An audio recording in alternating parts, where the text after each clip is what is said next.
New data shows more Americans than ever face the risk of wildfires fueled by climate change. FEMA says at least 1/3 of Americans now live in at-risk areas. And the weather conditions that allow fires to spread are becoming increasingly common, and not just in western states. NBC's Chase Kane shows us how fire forecasters are adapting. This year has brought roughly the same number of fires as usual, but those fires have become big, burning more than 3 times as much land as last year. More than 5.5 million acres so far, filling skies with smoke coast to coast.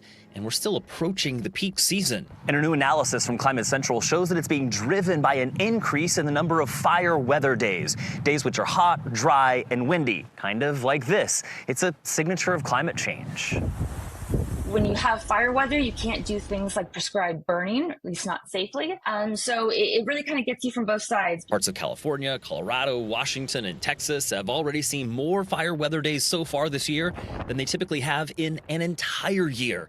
And again, the peak season is still ahead. You can kind of think of it as like rolling a pair of dice. Andrew Moore forecasts fire weather conditions across the U.S. from NOAA's Storm Prediction Center in Oklahoma. And so you might have really hot, dry, windy conditions one day, but maybe you don't get the ignition, you don't get the fire.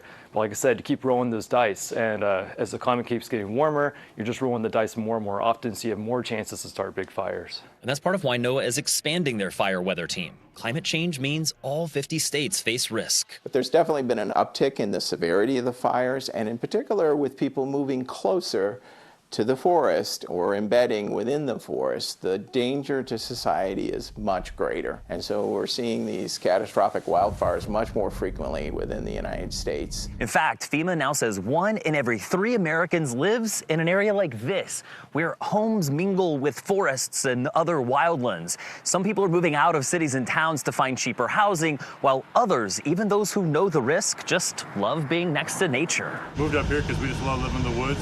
Now in hindsight, second guess that. And as Americans continue moving to areas prone to fire, FEMA says the risk area is increasing by 2 million acres every year. At the same time, human-caused climate change brings more fire weather days, even where you might not expect, like Massachusetts, New Jersey, and Virginia. In Los Angeles, I'm National Climate Reporter Chase Kane.